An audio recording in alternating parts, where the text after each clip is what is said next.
Halo, selamat pagi semuanya. Terima kasih sudah bergabung di acara pemutaran film dan obrolan santai bertajuk Mengenang yang Lama, Memajang yang Muda. Nah, acara pagi ini adalah bagian dari Festival Sastra Lontar yang terselenggara berkat dukungan penuh dari Kementerian Pendidikan dan Kebudayaan melalui program fasilitasi bidang kebudayaan dan berkolaborasi dengan Jakarta Content Week 2020. Baik teman-teman semua, kami sengaja memilih dan menghadirkan bintang tamu yang mengenal dekat sosok dalam film yang akan kita putar hari ini, yaitu Ibu Fanny Jonathan Spoik.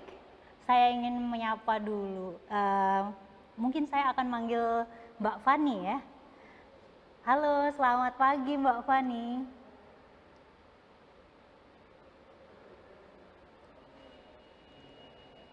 Ya, oke. Maaf, saya belum bisa dengar ini. Ya, tolong dinyalakan dulu mikrofon, earphone saya. Ya, ya. Apa kabar Mbak Fanny? Masih belum kedengaran, saya minta tolong panitia. Earphone saya belum bisa mendengar Mbak Fanny saat ini.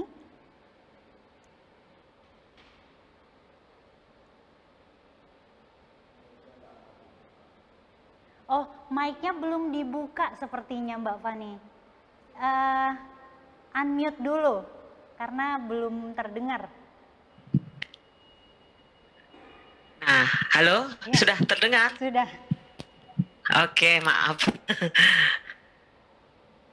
Ya, kita ulangi. Ya. Apa kabar Mbak Fanny? Kabar saya baik.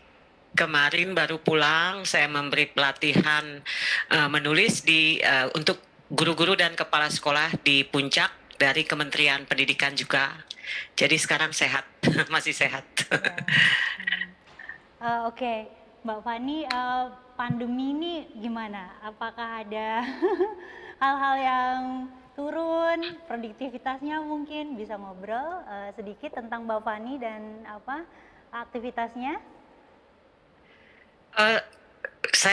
Kita tetap menjaga kemana-mana dengan masker, kalau mau pergi jauh tes rapid dan sebagainya, dan produktivitas tetap jalan, menulis cerita pendek, memberi pelatihan menulis, dan segala hal yang berkaitan dengan literasi gitu Mbak.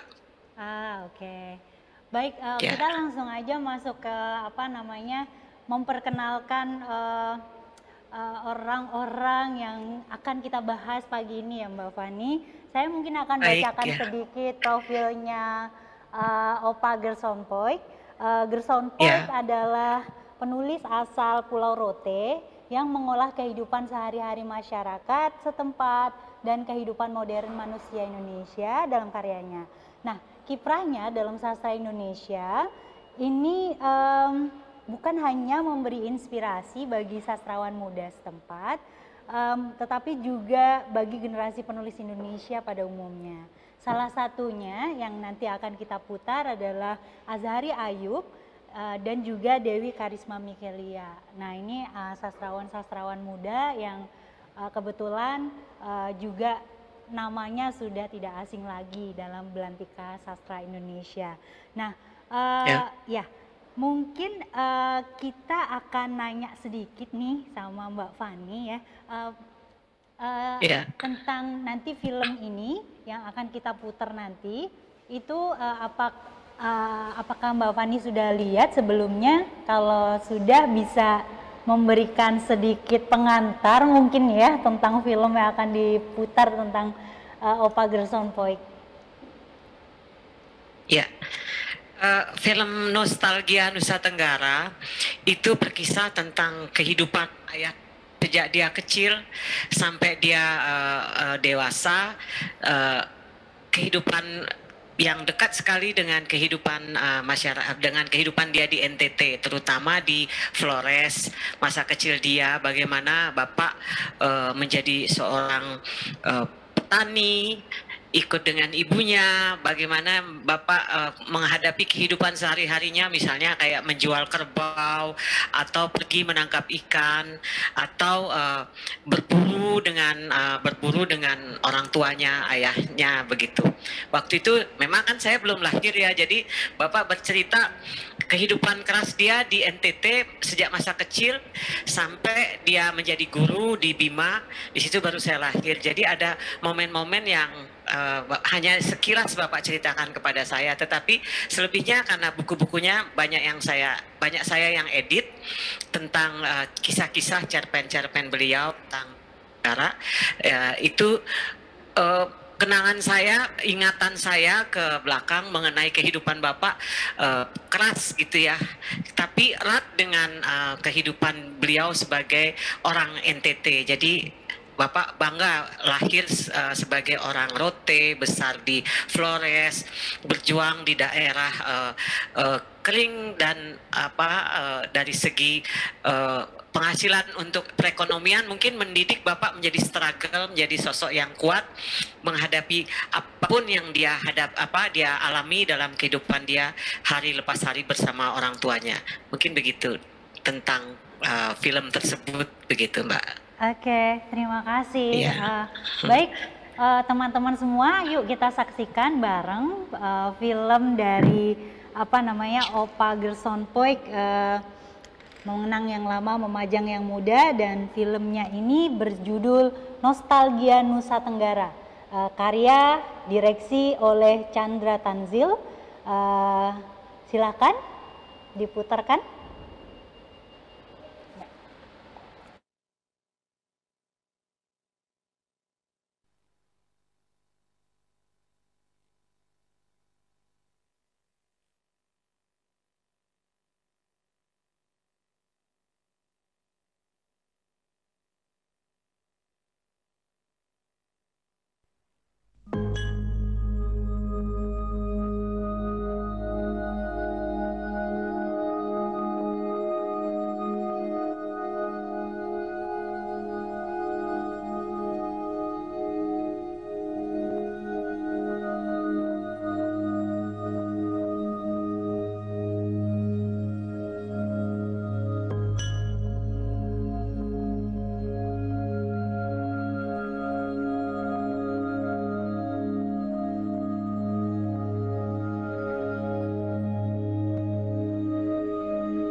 Nama saya Gerson Poik.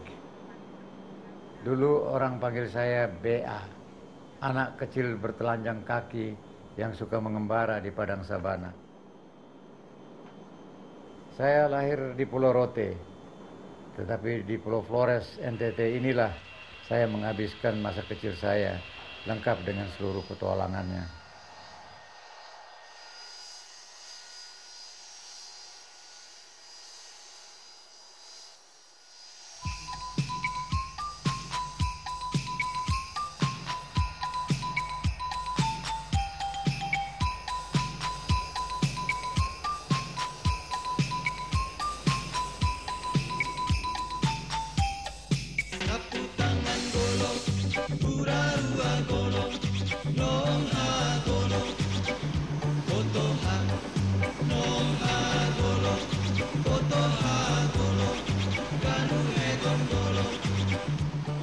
Dulu saya masih kecil, bapak saya agen singer di sini. Jadi waktu Jepang, dagangnya kita jadi petani di Hombal gitu. Hombal, terus tinggal di Bomuku. Dari kelas 3 saya sudah menganggur. Saya kerja kebun saja. Mandi di kali, pikul air. Tiba-tiba saya timbul inspirasi, sekolah lagi. Oh, ini sudah mau naik Ledaleron ya? Jadi di situ, ini barangkali jalan ke bawahnya. Ya kita tinggal di situ, di Weru Oret itu tuh dulu. Dulu jalan sini kaki telanjang, kuat benar telapak kaki kita, tebal deh. Iya, habis kita penganggur kan, nggak sekolah, nggak apa-apa, jadi kerjanya untuk angkut air, buat masak dan sebagainya, terus cari kayu bakar di hutan kelapa situ. Jadi waktu itu beberapa pastor Seminari Agung Little Rock, istilahnya itu, datang bertamu ke rumah kita. Jadi mereka datang lihat-lihat kita, terus mereka undang untuk hari Natal.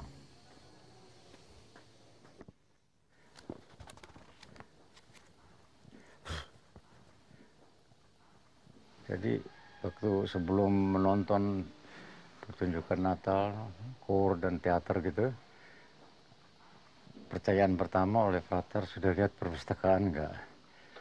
Terus waktu mau lihat itu terus kepala saya seolah-olah berimajinasi atau berdengung gitu. Tergerak saya itu, seperti terpukul dada saya itu. Itu satu sensasi yang ya, sensasi yang menggoyang diri saya begitu. Gitu. Sensasi yang mendorong diri saya untuk bisa meraup semua ini ilmu-ilmu yang artinya ingin sekolah lagi, supaya jangan jadi pemikul air dan pencari kayu bakar. Karena memang teman-teman saya sudah duluan, mereka datang ke sini, ke seminari kecil waktu itu, ketika SMA. Baru 1-2 tahun pulang ke Ruteng sudah ngomong Belanda, ngomong Inggris. Luar biasa tuh. Bayangkan siapa yang dairi itu. Nah, kebetulan waktu kursus tertulis bahasa Inggris, ada slogan di situ, better late than never, gitu. Walaupun terlambat, sudah 4 tahun tidak sekolah, lebih baik terlambat daripada tidak sama sekali, gitu. Itu saya mulai kejar.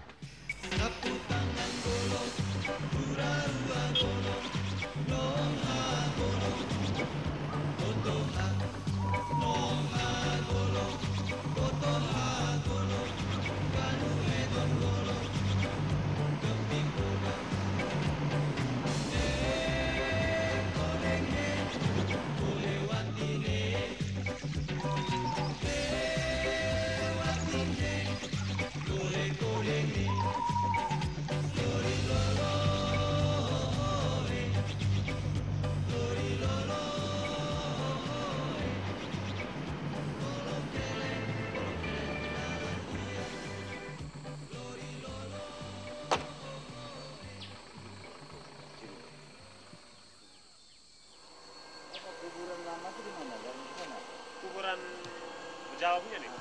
Oh, di bawah, di... Yang lama yang dari dulu dan zaman dulu. Ini asrama polisi ya? Iya, iya betul. Jadi bapak saya itu kelerek apa juru tulis, dan dulu onder afdeling gitu. Kalau penerbitan buku di Jakarta datang, mereka kirim ke kabupaten. Jadi bapak saya itu sering bawa ke rumah, gitu, saya baca. Jadi saya kenal buku-bukunya Pak Yasin gitu. Saya kenal takdir semua itu dari jasa ayah saya. Kalau ada kiriman buku ke sana, dia bawa ke rumah gitu. Ya, masih ada. Masih ada. Aduh.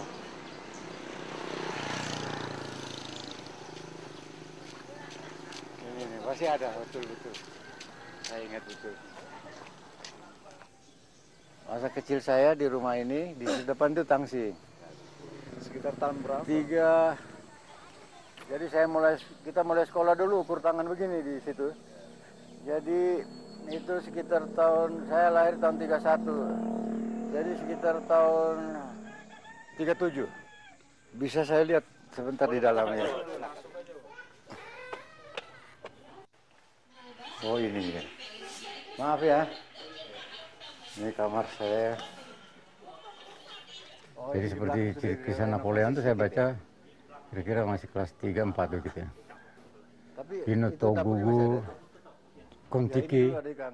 Nah, itu juga saya baca itu. Asik sekali itu. Tapi yang paling asik Napoleon waktu itu. Oh iya. Itulah masa kecil saya. Ini dulu ada jalan ke sana, agak sedikit miring. Sama gereja masih ada.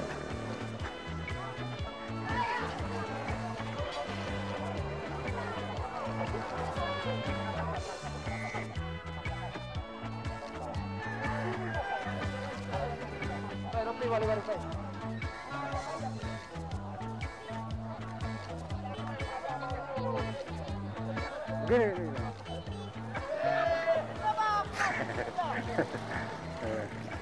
Masih kecil dulu kalau kita pulang sekolah ada tentara Jepang jaga di sini. Jadi kita mesti hormat begitu, baru kita lewat begitu. Nah, di sana tuan kontroler diikat di sana gitu. Ya, pekerjaan saya nulis buku. Saya sastrawan gitu ya. Nama, permisi, nama apa nama? Gerson. Gerson. Oi. Ya betul. Ini kita kenal Ya. nama saja ya. Di sekolah ya. Hebat.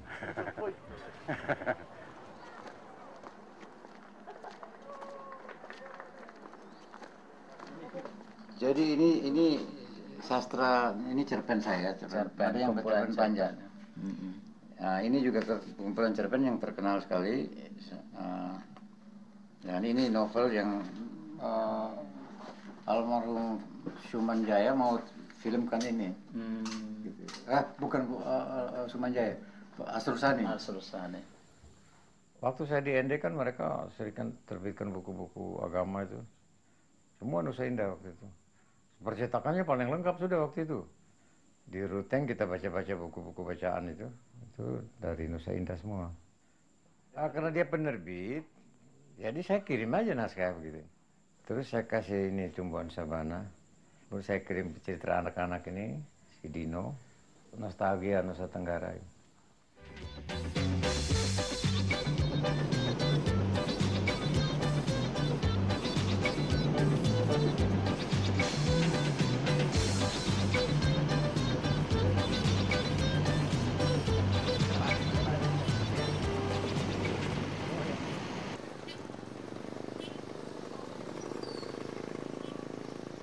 Ya karena bahasa Indonesia kita di sini lain, jadi susah benar kalau tiru logat baku itu. Jadi saya ngetik, bapak saya bawa mesin tik ke rumah, saya ngetik, jelek, robek, jadi robek. Akhirnya saya susun nama-nama pujangga itu, mulai dari pujangga baru, terakhir Hairir, Pramudia. Akhirnya saya taruh nama saya di situ. Terus saya bilang, wah jadilah sastrawan pujangga itu. Jadi setelah di Surabaya itu kenal seniman-seniman, jadi mulai jadi sastrawan itu. Sedangkan saya mulai diterima oleh Pak Yasin.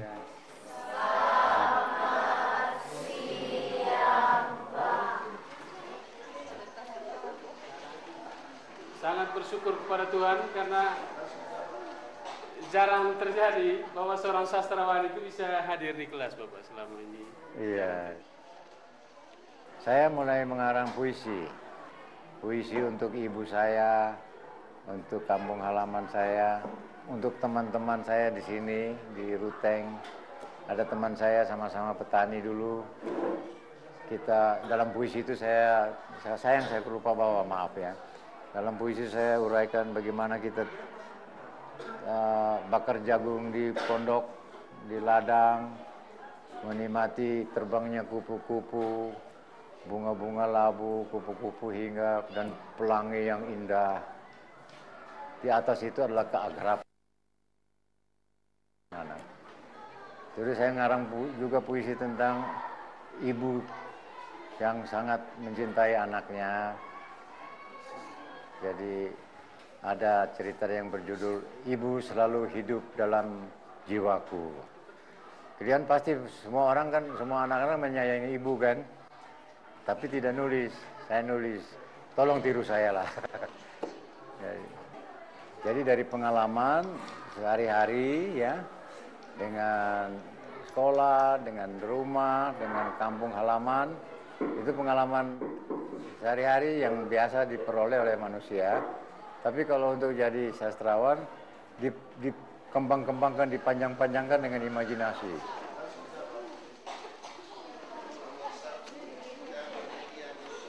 Tugas saya jadi guru dulu di SMP Negeri Ternate, SK Negeri Ternate. Dari pengalaman guru itu saya punya novel Sang Guru itu. Jadi saya teringat waktu saya jadi guru, saya seperti bapak-bapak tiap hari datang mengajar. Kemudian saya dapat grant untuk mengikuti International Writing Program itu. Jadi pengarang-pengarang seluruh dunia, 30 negara kumpul, dikasih uang untuk ngarang aja gitu. Jalan-jalan di kampus Universitas Iowa itu. Nah, jadi saya edit buku saya baik-baik ya, sehingga diterbitkan dan sering masuk di sekolah di seluruh Indonesia dan sekolah Indonesia di luar negeri. Jadi saya bahagia sekali menjadi guru, cuma sebentar aja, kemudian saya jadi wartawan.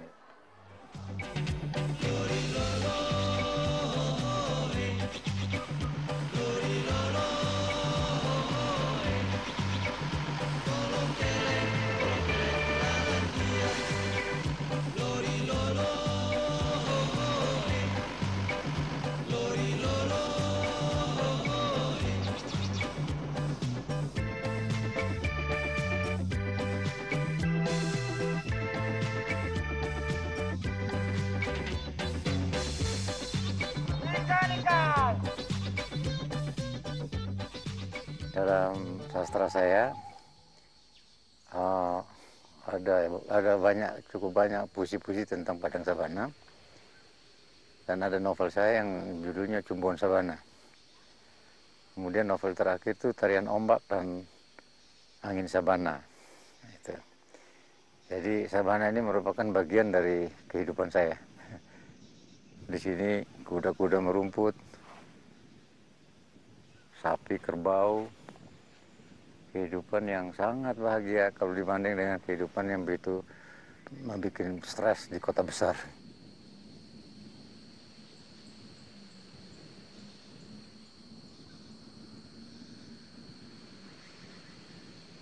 Itulah kehidupan kita yang kita tinggalkan dan menjadi makhluk urban itu. Untuk menjadi sastrawan pada waktu itu harus dekat dengan penerbitan sastra di Jakarta. Apalagi saya agak tertarik pada kehidupan jurnalistik ya. Saya lebih sering mengenang padang sabana saya yang dulu ini, gitu. Ada puisi saya ya, bait awalnya, beginilah dadaku di terik tangis padang, lewat jalan liku menuju rumah lalang berpakar batu, di mana aku selalu bersatu denganmu sabana.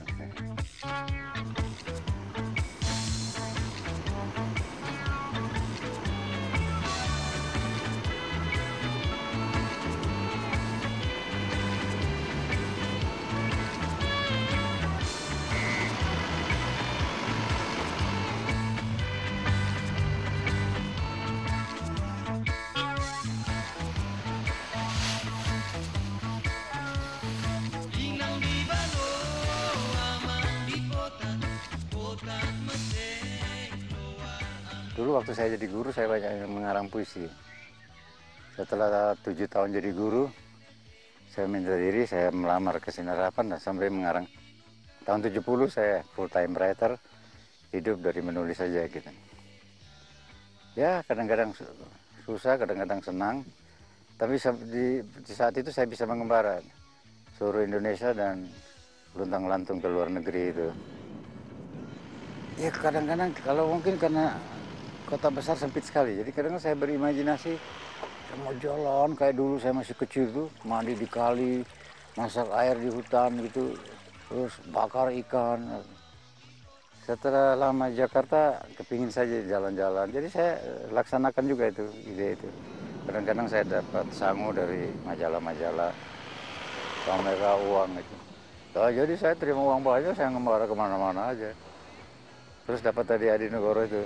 Padahal saya freelance, nggak punya apa-apa, punya koran.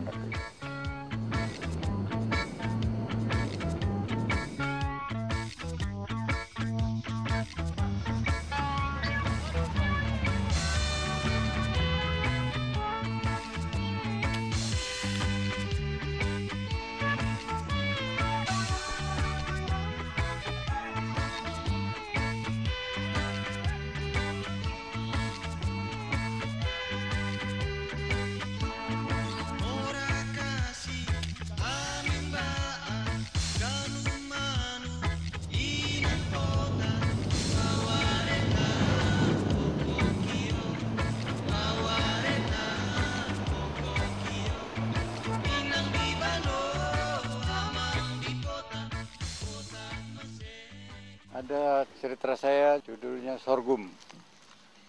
Itu tentang laki petani dan penyadap lontar, sebuah gubuk. Kan sorghum itu cocok untuk lahan kering kan.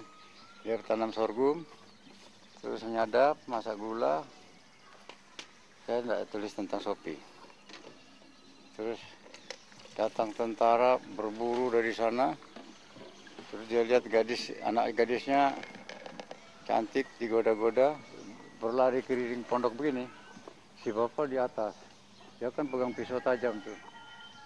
Dia show of force, dia lempar pisaunya seperti pisau komando, masuk di kelapa. Gitu. Tentaranya kaget juga, karena pegang senjata berburu.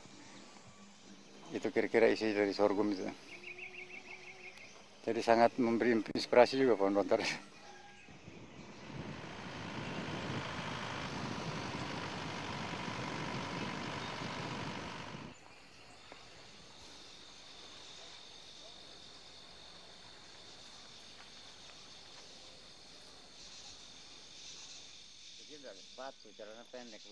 Setelah mengembara dalam usia yang begini panjang, modal-modal religius itu tetap dibawa. Tapi begitulah kehidupan ini, sangat manusiawi. Jadi terjadi konflik-konflik, dialektika yang terus-menerus. Jadi tiap langkah maju kita mesti menemukan kendala, konflik, dan itulah yang disebut beban itu.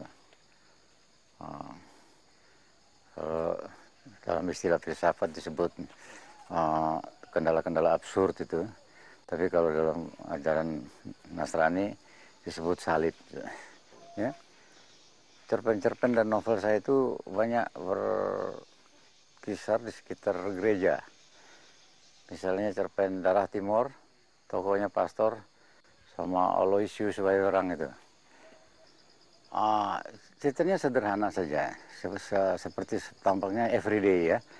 Jadi realisme atau semacam naturalisme lah.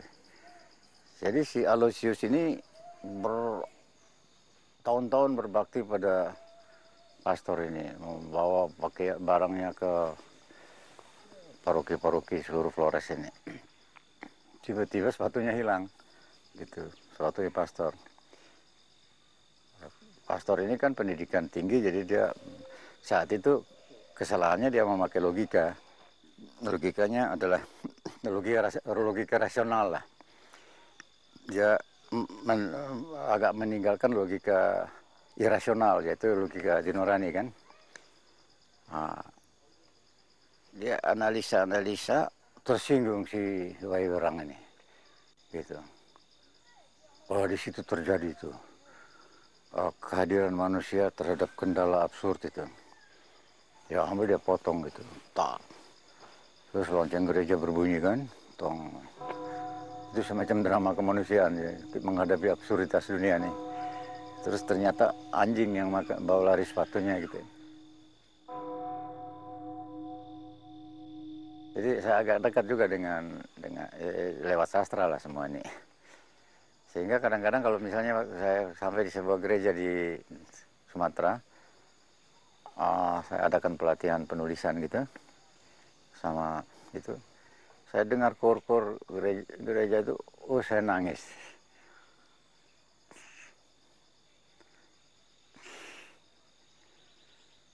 Ternyata perjalanan hidup manusia itu begitu ya. Jadi sebenarnya kita ini hidup dalam beban-beban itu, konflik-konflik, absurd walls yang hanya bisa diselesaikan. Ajal kita tidak bisa selesaikan. Nah itu semua masuk merupakan roh daripada karya-karya saya.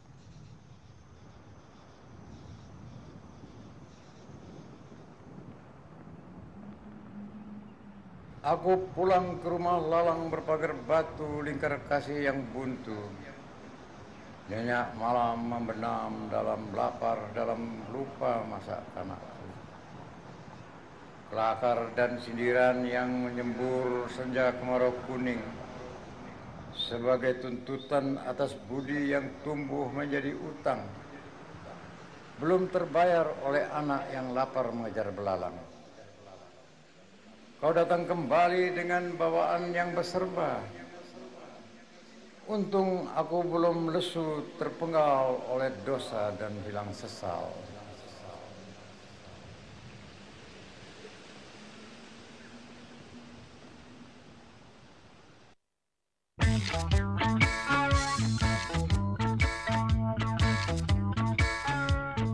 Inang di bano, aman di potan, potan mesek keluar ami.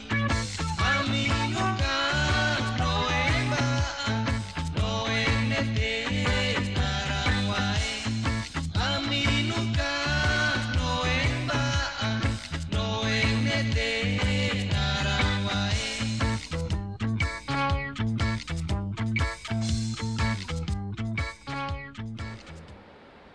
Ya, menarik sekali film dari Opa Gerson Poik tadi. Mungkin buat teman-teman yang memang belum kenal siapa Opa Gerson, saya akan bacakan beberapa semacam detail dari kepengarangan beliau ya. Jadi Opa Gerson itu lahir di Pulau Rote gitu ya, di tahun 1931 dan dia meninggal 1931. Yes, 1931 dan meninggal di tahun 2017. Nah, beliau adalah seorang penyair, seorang esais, seorang jurnalis, dan seperti yang kita dengar tadi di video, beliau sempat melamar di Sinar Harapan dan kemudian bekerja, dan setelah itu beliau selalu menulis full time writer gitu. Dan karya-karyanya yang lebih lengkap lagi adalah kumpulan cerpen, itu judulnya Oleng Kemoleng dan Surat-Surat Cinta Alexander Raja Guguk tahun 1974, terus Matias Angkankari 1975, terus Nostalgia Nusa Tenggara 1976, terus Jerat itu tahun 1978, dan Di Bawah Matahari Bali tahun 1982. Nah, kumpulan puisinya berjudul Anak Karang 1985, dan novelnya berjudul Hari-Hari Pertama 1968, Sang Guru yang tadi seperti disebutkan 1971, Cumbuan Sabana 1979, Giring-Giring 1982, Seutas Benang Cinta 1982, Requiem untuk Seorang Perempuan 1983, Doa Perkabungan 1987, Impian Nyoman Sulastri dan Hannibal 1988, dan Potiwolo 1988. Nah, itu tadi teman-teman semua, jadi beliau sangat-sangat amat produktif.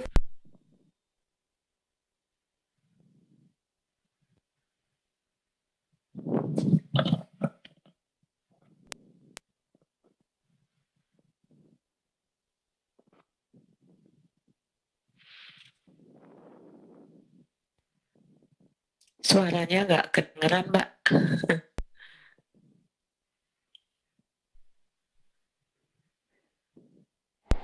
Bisa dengar? Suaranya. Bisa dengar? Nah, iya, Ya. dengar. Iya, bisa. Iya, tadi profilnya sudah saya bacakan, dengar ya, Mbak?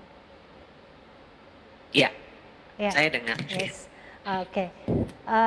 Nah, sesi berikut ini adalah sesi untuk tanya jawab dengan Mbak Fani Poik, dan saya juga menghimbau ke teman-teman semua yang bergabung bisa mengirimkan tanyaan-tanyaan, dan nanti tim kami akan memilih pertanyaannya dan saya akan bacakan untuk kita tanyain sama-sama ke narsum kita pagi ini.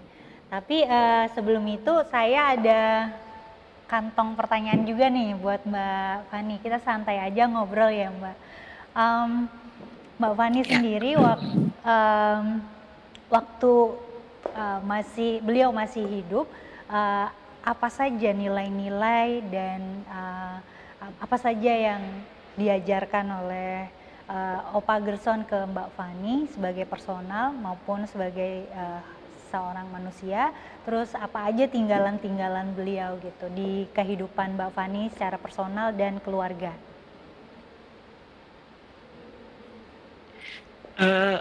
Seingat saya, Bapak lebih menekankan mengenai nilai-nilai moral dalam kehidupan kami, anak-anak beliau ya. Seperti meskipun Bapak seorang jurnalis, beliau melihat kehidupan, beragam kehidupan kemanusiaan, baik dalam hal yang berkaitan dengan tulisan-tulisan beliau, misalnya tentang pergaulan, tentang masa-masa sulit kita menghadapi kehidupan ini, tetapi Bapak menekankan bahwa humanis, kehidupan kemanusiaan harus tetap berjalan dengan mengusung nilai-nilai moral yang saya masih ingat sampai sekarang. Misalnya untuk perempuan, misalnya harus begini agar kau tidak tercerabut dari akar keperempuananmu. Nah, kau harus menjaga semua akar itu agar kau mempunyai mempunyai kebanggaan kepada diri sendiri melalui perbuatan kita terhadap sesama, terhadap siapapun yang misalnya membutuhkan bantuan. Jika kita bisa membantu, kita membantu. Nah, Bapak juga berpesan bahwa sisi agamais itu bukan dari praktek kita mempertunjukkan kepada orang-orang bahwa kita seorang yang agamais, tetapi kita menjalankan semua yang kita miliki itu melalui hati. Jadi Bapak menekankan hati kita yang bekerja untuk kita melakukan segala sesuatu demi kemanusiaan dan kebaikan itu sendiri. Begitu mungkin, Mbak. Jadi saya terkenang itu. Jadi kita saling membantu, misalnya walaupun kita dalam keadaan pasan tapi kalau kita bisa membantu orang, why not, kata Bapak begitu. Jadi itu yang dia lakukan sampai akhir hayat. Dia punya murid banyak di rumahnya, malah dia yang memberi makan murid-muridnya dengan honor-honornya. Nah, sampai murid-muridnya itu merasa, saya jadi murid apa enggak sih gini, soalnya ayah saya itu seperti ayah mereka gitu. Sampai sekarang mereka terkenang akan ayah saya itu. Begitu, Mbak. I see. Baik sekali ya. Terus kalau dari pengalaman Mbak Fani sendiri ketika Mbak Fani sempat mengikuti karya-karya beliau gitu ya, mengikuti bagaimana gejolak politik juga di Indonesia, dan karena time frame beliau tuh panjang sekali ya, maksudnya dia ada di masa-masa transisi kehidupan politik manapun gitu, maksudnya kehidupan politik yang saat itu terjadi gitu. Gejolak ya. Intinya beliau ini mengikuti sejarah Indonesia juga ketika setelah merdeka. Nah, menurut Mbak Fani sendiri sebagai seorang anak gitu ya, sebenarnya karya-karya beliau itu juga merekam tidak transisi Indonesia ke Orde Lama, Orde Baru, dan karya-karya beliau yang memang ditulis setelah peristiwa-peristiwa yang berdarah di Indonesia. Waktu itu sekitar tahun 65, saya baru umur mungkin 5 tahunan ya. Saya kami tinggal namanya di Sanggar Bambu di daerah Warung Buncit, Jakarta Selatan. Di situ ada Om Danarto, Om Rendra, dan pokoknya seniman tinggal di situ. Suatu saat Bapak bercerita kepada kami, dan ingatan saya mungkin saya itu benar atau tidak, itu karena saya masih kecil ya, di depan rumah digali lubang-lubang besar. Nah, Bapak bilang waktu itu, Bapak wartawan mengikuti Presiden Soekarno kemana-mana waktu itu tahun 65. Jadi gejolak politik saat itu hanya saya dengar melalui cerita ayah saya. Tetapi saya merasakan itu kayaknya di depan rumah ada digali-gali lubang besar. Bapak tiba-tiba pulang, ayo kita pergi semua, bawa barang-barang kita keluar dari sini. Saya berpikir kenapa kita mesti pergi mendadak begitu. Ternyata beberapa setelah kami sudah tua seperti ini ya, sudah dewasa, Bapak bercerita bahwa lubang-lubang itu untuk kepala kita semua. seniman-seniman itu. Nah, mungkin dari situ muncul Mani Kebu ya yang Bapak ikuti tentang manifest kebudayaan. Tetapi kalau untuk Bapak berpihak ke politik ini atau partai ini, beliau netral karena beliau kan seorang jurnalis. Nah, Bapak hanya menuliskan situasi yang ada dan menggambarkan bagaimana beliau ikut Presiden Soekarno, ikut Presiden Soeharto, tetapi tidak mendiskreditkan masing-masing politik yang dipilih oleh presiden itu, karena kan seorang jurnalis harus tidak bisa berpihak kan, jadi menulis sesuatu berdasarkan fakta dan tidak ada keberpihakan begitu. Jadi saya melihat kehidupan bapak saya lebih condong ke sastra dan sesuatu yang berkaitan dengan kehidupan kemanusiaan, kehidupan original, kehidupan tentang misalnya tentang orang-orang yang tidak punya, pelacur dan sebagainya.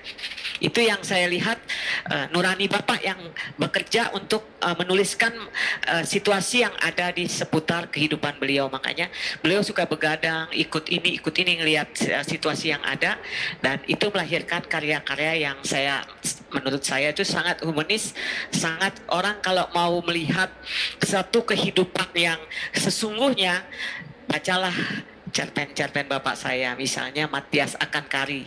Nah, di situ bagaimana bapak menggambarkan dari Papua, pengalaman masuk ke kehidupan perkotaan dengan kotekannya. Di situ ada sesuatu istilahnya filosofi yang bisa digambarkan bahwa kehidupan ini nggak selamanya kita melihat sesuatu yang fine-fine aja, yang nyaman-nyaman saja. Jadi ada absurditas yang bapak saya jelaskan tadi di filmnya, begitu Mbak. I see. Kali gitu. Kita masih belum mengantongi pertanyaan dari Flor. Saya akan lanjutkan aja ya Mbak ya. Mungkin kita ngobrol lebih santai lagi ya. Iya. Kalau dari Mbak Fani sendiri, karya beliau yang mana yang paling disukain, dan Mbak Fani sendiri apa juga meneruskan karir Bapak sebagai penulis, atau sekarang ini apa kesibukan Mbak Fani gitu? Ya, saya suka dengan Matias Akan Kari ya, yang ditulis oleh cerpen oleh, dan itu buat saya sangat fenomenal. Jadi orang melihat kehidupan itu sendiri di dalam cerpen itu. Nah, mungkin dari 5 bersaudara saya, mungkin saya saja yang menurunkan menjadi seorang penulis. Adik saya lebih ke eksak, jadi dosen matematika, jadi penari dan sebagainya. Nah, saya yang menuruni kehidupan ayah saya menjadi penulis, menjadi jurnalis. Sekarang saya lebih ke cerpenis. Beberapa cerpen saya terakhir kemarin di Kompas, judulnya Kupu-kupu di Pusara Ibu. Nah, itu saya ceritakan tentang situasi sekarang. Anak-anak itu bagaimana bersikap terhadap orang tua mereka. Di situ kupu-kupu itu semacam gambaran bahwa ini loh ibu kamu dulu begini-begini, dan setelah meninggal dia menjadi kupu-kupu, dan anak itu berkata bahwa saya yakin itu ibu saya. Jadi saya mengikuti jejak ayah saya, tidak berpatokan kepada saya harus seperti ayah saya, begitu Mbak. Jadi saya baca sendiri, saya baca buku sendiri. Kadang-kadang bapak saya bingung, kok kau yang ikut murid-murid saya banyak, kenapa kau tidak mau ikut saya? Ya seperti ayah dan anak ya, antara karya dan ikatan darah itu ada perbedaan. Kita kan mengetahui bagaimana karakter orang tua kita, karakter diri kita sendiri.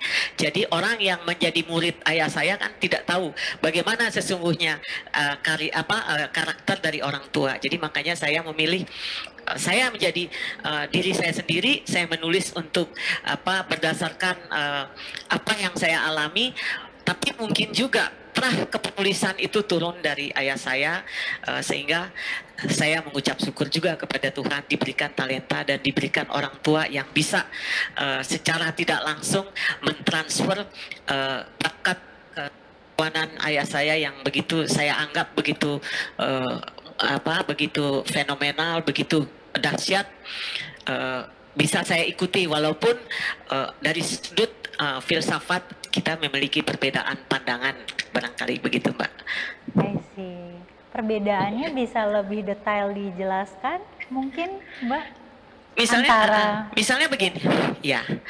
Perbedaannya begini, ayah saya itu seorang idealis sekali dalam hal kepenulisan. Beliau tidak berpikir kita mau makan apa hari ini, misalnya waktu saat kami anak-anak. Dia hanya berserah kepada yang di atas dan dia hanya menulis dan menulis. Kreativitas untuk kita mengisi kelaparan dalam perut kita diberikan kepada kita sendiri. Nah, masa kecil saya lama di Bali. Jadi kalau ayah saya sedang menulis, saya harus berjuang untuk supaya tidak lapar. Ibu saya pun begitu. Jadi kita bekerja, saya berjualan dan sebagainya untuk bisa menghidupi sendiri. Terus adik-adik saya dan kami semua untuk pendidikan pun begitu. Jadi ayah saya menyerahkan alur kehidupan kami kepada alam semesta, kepada yang di atas. Dan kita bersyukur kita istilahnya diberikan otak yang tidak bodoh-bodoh amat gitu Mbak ya. Akhirnya kita bisa dapat beasiswa, bisa mencapai sarjana, adik saya bisa S2 di Amerika dan sebagainya. Adik yang nomor 3 bisa menari ke Prancis ikut Mas Don, Sardono Wekusumo, jadi dia bisa keliling Eropa. Itu berkembang dengan sendirinya Mbak. Nah kalau saya saya berkomitmen, maksudnya saya tidak mau seperti ayah saya 100%. Kenapa? Karena saya mengikuti pola kehidupan sekarang. Sekarang kalau kita berpatokan kepada sastra tok, idealisme tok, kita memiliki keluarga, kita memiliki orang tua. Nanti bagaimana mereka bisa makan? Sementara kelaparan dan pikir imbang. Kalau kita hanya lapar saja, bekerja saja, tidak ada we have no money, kita tidak punya uang, kita tidak bekerja misalnya. Barangkali untuk sastrawan lain saya menulis biografi untuk mencari uang, saya menulis buku ini, saya menulis pesanan sebagai ghostwriters dan sebagainya, itu mungkin ya memelacurkan diri dalam kehidupan sastra. Tetapi buat saya dengan begitu, saya berlaku begitu, saya bisa memperoleh uang untuk membantu ayah saya dalam kehidupannya hari lepas hari, kesehatannya beliau. Jadi saya bilang saya menjadi konsultan media di kementerian dan sebagainya, itu saya bisa membantu ayah saya yang bekerja di jalur idealisme beliau. Begitu mungkin Mbak. Ini suaranya nggak kedengaran Mbak.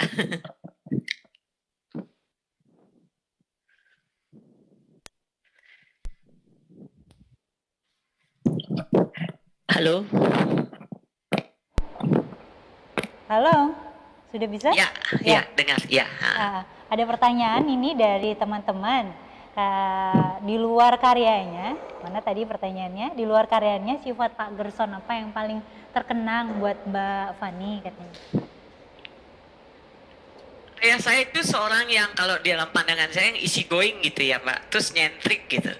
Sifatnya tuh buat saya dalam hal apapun dia terlalu baik buat orang lain, barangkali begitu Mbak ya.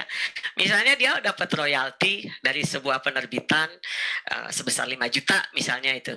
Saya bilang sama Bapak, Pak gunakan uang itu sebaik mungkin supaya Bapak nanti tidak susah, tidak membebankan siapapun, itu untuk keep untuk diri Bapak sendiri. Tetapi beberapa hari kemudian dia telepon saya, nak Bapak nggak punya uang. Loh uang itu kemana? Saya sudah bagi-bagi teman saya panggil mereka jadi dibagi-bagi dalam hitungan seminggu uang 5 juta bahasa Kupangnya habis. Saya suka kasih mereka. Itu yang membuat saya kadang-kadang saya tidak bisa menahan dia supaya jangan begitu, tapi memang nuraninya sudah begitu. Dari dia mulai jadi penulis, jadi guru dan sebagainya, dia hanya berpasrah bahwa suatu saat ya apapun yang dia lakukan pasti ada balasan dari yang di atas, bukan dari orang lain, begitu Mbak. Itu yang saya selalu ingat tentang ayah saya. Dan juga final statement untuk mungkin generasi muda saat ini yang mau menulis atau memang belajar sastra, ada nggak pesan-pesan yang memang diturunkan langsung oleh Opa Gerson? Bilang kalau mau untuk terjun ke dunia sastra atau dunia lainnya tuh harus total, rajin membaca, banyak membaca, terus banyak bergaul dengan lingkungan, jangan hanya di kalangan atas marginal atau kita harus kehidupan, kembali ke kehidupan marginal. Lihat kehidupan yang sesungguhnya, mencintai alam dan kehidupan itu sendiri. Jadi jangan setengah-setengah kalau mau jadi penulis, tetapi kalau saya bisa tambahkan, kita tidak bisa total menjadi penulis tanpa kita mempunyai pekerjaan yang bisa menghidupi kita sebagai seorang penulis. Begitu mungkin, Mbak.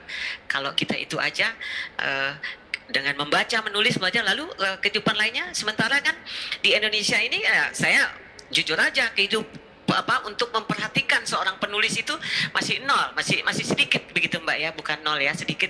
Jadi kita harus berusaha, para penulis itu harus berusaha keras supaya bisa survive dengan kehidupannya sendiri. Jadi Bapak bilang ya harus berani kalau mau menjadi penulis, berani dalam hal beragam situasi, menghadapi beragam situasi. Jadi kita jangan setengah-setengah kalau untuk menjadi seorang sastrawan. Harus punya empati lah gitu Mbak terhadap segala hal begitu. Wah, menarik sekali Mbak Fani, terima kasih banyak atas ininya ya, pengenalan singkat tentang Opa Gerson. Dan ini baik buat teman-teman generasi muda supaya bisa belajar lagi dan lebih rajin menulis dan belajar siapa sebenarnya sastrawan Indonesia yang dari dulu sudah membentuk dan mewarnai hasanah sastra. Baik, kita masuk ke acara selanjutnya, Mbak Fani. Ini ada 2 film, semacam wawancara pendek juga tentang 2 orang sastrawan muda, namanya Azhari Ayub dan juga Dewi Karisma Mikelia.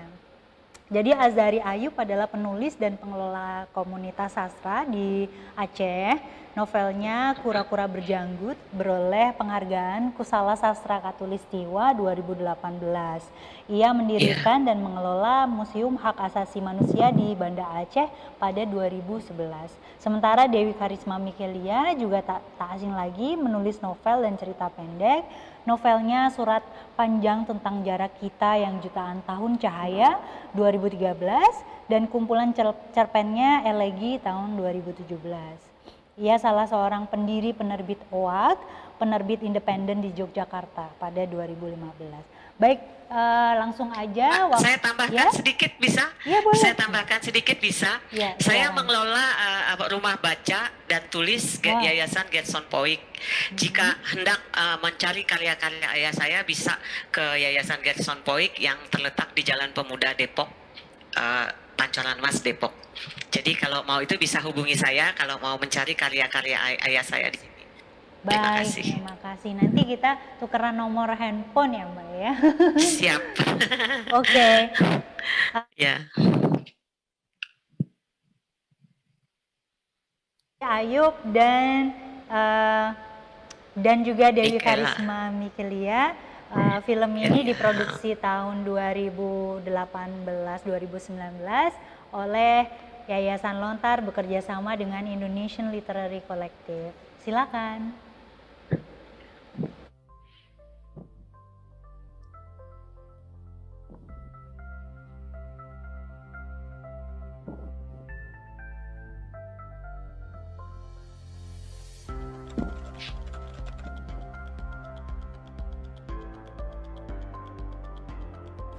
Nama saya Azhari Ayub. Saya lahir di Banda Aceh pada tahun 1981. Latar belakang pendidikan saya kuliah di Fakultas Keguruan Ilmu Pendidikan jurusan Sastra dan Bahasa Indonesia, tapi tidak selesai. Kemudian saya melanjutkannya di jurusan Sosiologi Fakultas Terbuka dan baru selesai tahun ini.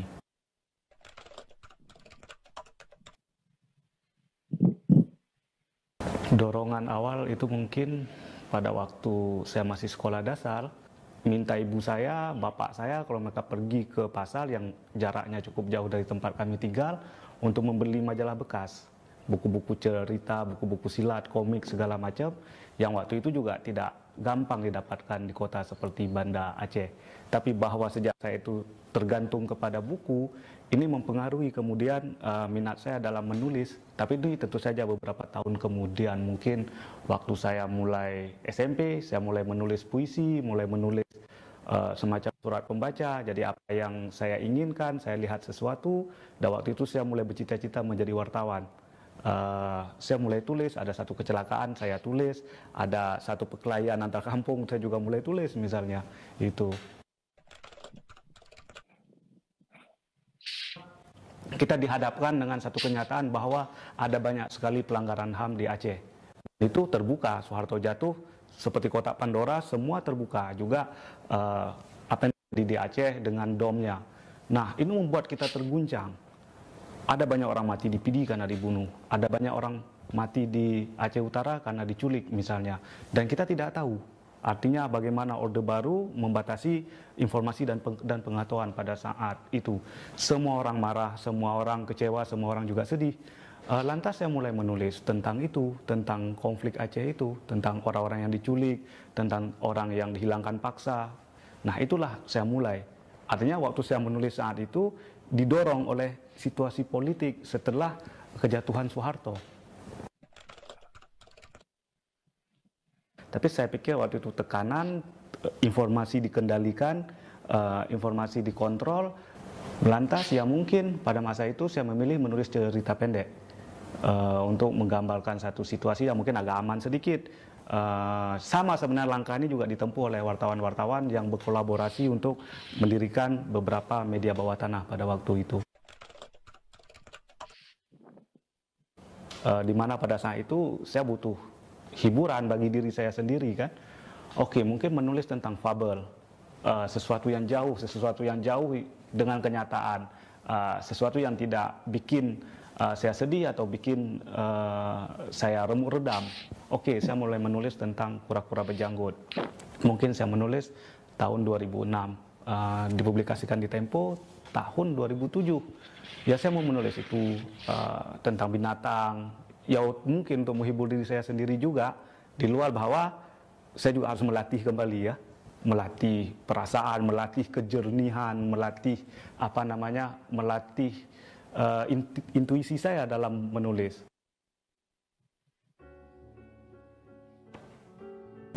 Kura-kura berjanggut.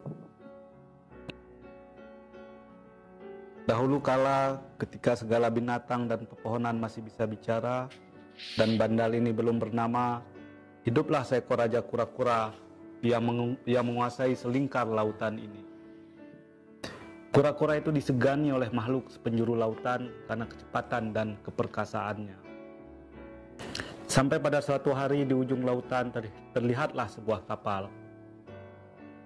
Di atas geladak kapal itu terlihat seekor unta, hanya seekor unta. Oh, keperkasaan dan kuasa membuat Raja Kura-Kura menjadi kurang waspada. Padahal petuah lama mengatakan, apabila kau melihat sebuah kapal dengan unta di atas geladaknya, segera usirlah kapal itu. Sebab itu adalah unta yang diusir Nabi Sulaiman.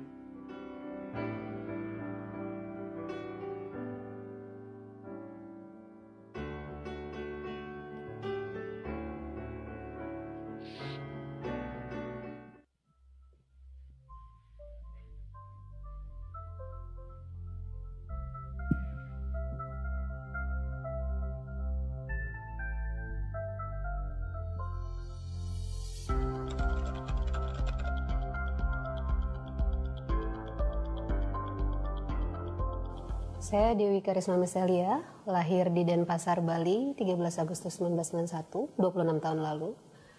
Saya menempuh pendidikan di UGM Yogyakarta, Fakultas Ilmu Budaya di tahun 2009. Lalu kemudian studi lagi filsafat di STF Driarkara tahun 2015. Saya selalu percaya bahwa modal utama saya menjadi penulis adalah kesendirian saya sebagai anak tunggal. Ayah saya dan ibu saya yang sibuk dengan pekerjaannya dan kemudian sakit. Tapi kemudian kemampuan saya menulis itu mungkin lebih dikembangkan ketika saya ikut komunitas pers mahasiswa di Jogja dulu. Saya ikut BPPM Balairung. Di sana saya banyak sekali belajar tentang jurnalisme sastrawi dan penulisan.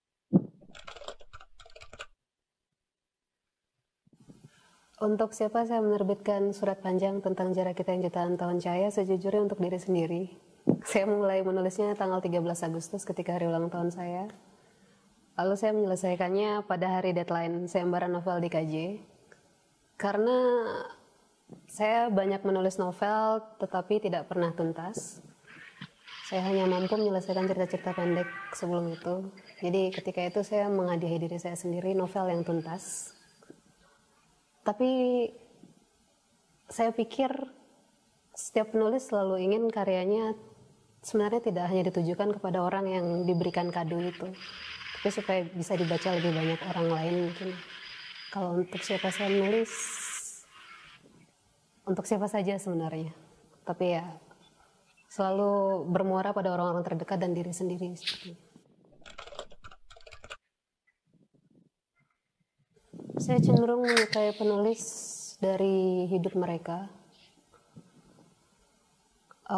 Saya suka Fernando Pessoa karena dia misalnya memiliki 84 heteronim, punya nama samaran, dan setiap nama samarannya itu punya tanggal lahir sendiri, tempat lahir sendiri, kehidupannya sendiri. Dan bahkan satu bukunya yang dia tulis misalnya diberi kata pengantar oleh dirinya sendiri yang merupakan penulis lain, penyair lain gitu. Padahal itu dirinya sendiri. Sebenarnya saya beruntung sih karena novel ini bukan juara utama di sayembara itu.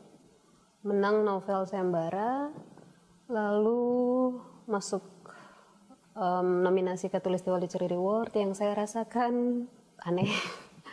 Saya nggak menginginkan itu.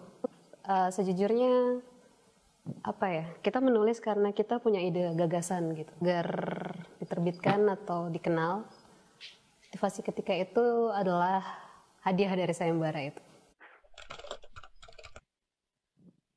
Novel Surat Panjang adalah novel yang pertama saya tuntaskan. Ia terinspirasi dari pengalaman hidup saya sendiri. Novel ini bercerita tentang seorang perempuan yang melajang hingga umur 40-an. Saya alusikan kepada tante saya yang tidak menikah, bahkan hingga hari ini, usianya udah 50-an sekarang. Saya melihat bahwa selalu ada stigmatisasi terhadap bagaimana kita memilih hidup. Rekan bicara. Bagimu, pernikahan adalah tentang siapa yang akan kau ajak mengobrol di masa senjamu. Karena di masa itu ada yang percaya, tubuh kita yang kian menua dari waktu ke waktu tak akan dapat menikmati seks yang hebat atau melakukan hal-hal liar lagi. Kelak di masa tua, kita hanya akan jadi dua orang kesepian yang butuh rekan bicara. Aku dan kau, seperti yang kita sama-sama tahu, adalah dua orang yang tak perlu diragukan lagi dari bicaranya. Kita dapat menjadi akrab dengan siapapun yang baru kita kenal, hanya bermodalkan senyuman dan keramahan. Kita dapat menjadi tanding setia bagi apapun wacana yang diajukan. Bila pun kita belum pernah mengetahuinya sebelumnya, kita punya sepasang mata yang akan mengerjap dengan takjub dan bersedia untuk mencari tahu. Kita akan menjadi sepasang pewicara yang saling memperhatikan dengan antusias.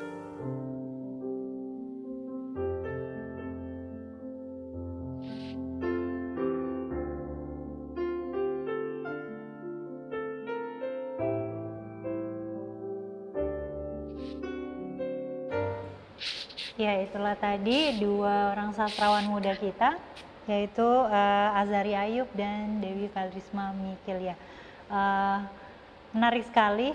Oh ya, kebetulan itu video-video dari Lontar yang kebetulan saya juga terlibat di dalam pembuatannya. Saya sebagai director di situ. Dan mungkin saya akan tanya juga ke Mbak Fani, apakah menurut Mbak Fani cerita-cerita dari dua teman kita tadi juga merupakan hal yang bersinggungan dengan kehidupan Mbak Fani dan karya-karya Mbak Fani? Ya, saya melihatnya ada deskripsi dari penulis tersebut untuk menggambarkan daerahnya masing-masing, perasaan-perasaannya, seperti seperti Mikalia ya, Mikalia tadi, saya melihat bagaimana dia dalam sebagai anak yang tunggal, hidup dalam kesendirian, ruang sunyi. Itu seperti saya juga masa kecil saya di Bali. Di sana saya kadang-kadang hobi saya memang berhayal dan membaca. Jadi kadang-kadang saya berhayal suatu saat saya tidak menjadi anak seniman, tetapi saya menjadi suatu kelompok. Saya senang nyanyi juga, Mbak. Jadi satu kelompok pemusik kayak Jackson 5. Saya berdiri, saya duduk di bawah pohon kelapa, saya lagi mentas, saya lagi manggung. Dan setelah saya dewasa tahun 77, saya mulai menulis cerita anak-anak. Saya gambarkan cerpen kehidupan kami dan hayalan-hayalan saya dengan apa supaya saya tidak sedih dengan situasi yang ada saat itu. Saya tuangkan ke dalam bentuk tulisan, dan pada saat tulisan saya dibaca oleh orang-orang, kadang-kadang ada orang yang sudah menderita cancer, tetapi membaca tulisan saya, dia tergugah, dia menangis. Mbak, itu seperti saya, dan saya merasa tersibur dengan tulisan cerpen-cerpen Mbak Fani, dan saya merasa sehat. Di situ saya merasa bahwa saya bisa berbagi kepada orang lain melalui tulisan, melalui kata.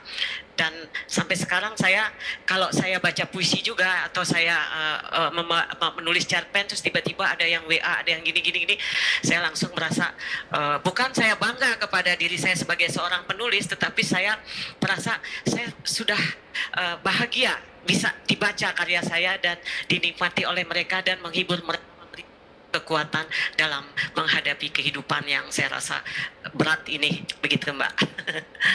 Ya. Makasih banget Mbak Fani. Sama-sama. Sudah hadir di acara ini. Baik teman-teman semua, kita sudah masuk ke acara yang pungkasan. Ada final statement tidak Mbak tentang bagaimana Opa Gerson Poik dan bagaimana idealisme beliau yang hingga sekarang masih bisa kontekstual terhadap permasalahan bangsa kita saat ini, Mbak. Final statement aja. Ya, Bapak berharap melihat situasi yang ada, kita jangan mengikuti alur seperti fanatisme yang berlebihan, atau membuat kita beropini bahwa kita merasa benar dengan diri kita sendiri. Jadi harus, walaupun itu ekstrim kiri, ekstrim kanan, kita harus ada moderation yang membuat kita menjadi sebuah bangsa yang bijak dalam bersikap, dalam berbicara, dalam menulis, dan kita tidak merasa kita lebih dari orang lain. Kita menjadi orang yang bijaksana dan wise. Itu yang diajarkan ayah saya selalu. Jadi bersikaplah bijaksana dalam segala laku kehidupan yang kau jalani. Itu yang Bapak ajarkan ke saya. Begitu, Mbak. Iya, terima kasih Mbak Fani. Baik teman-teman, terima kasih banyak untuk waktu 1 jam yang sangat produktif ini. Saya ucapkan juga tidak lupa terima kasih untuk Yayasan Lontar dan juga teman-teman yang sudah bekerja dengan baik di Jakarta Content Week 2020. Baik teman-teman. Terima kasih juga. Ya, terima kasih. Terima kasih juga buat Yayasan Lontar sudah mengajak saya, juga para pemirsa yang menonton kegiatan ini. Terima kasih banyak. Ya. Yayasan Gerson Poik. Ya, terima kasih Mbak Fani. Sampai ketemu lagi di acara selanjutnya. Kita akan terus bersinggungan dengan penulis-penulis kita selama beberapa hari ke depan. Festival Literasi Lontar akan masih airing terus, dan pantengin IG-nya, pantengin juga rilisan-rilisan dan posternya. Jangan lupa join ke acara-acara yang tidak kalah menarik lainnya. Baik teman-teman semua, acara ini sekali lagi dipersembahkan oleh Yayasan Lontar yang didukung sepenuhnya oleh Kementerian Pendidikan dan Kebudayaan Republik Indonesia bekerja sama dengan Jakarta Content Week. Terima kasih, salam dan terus berkarya. Bye.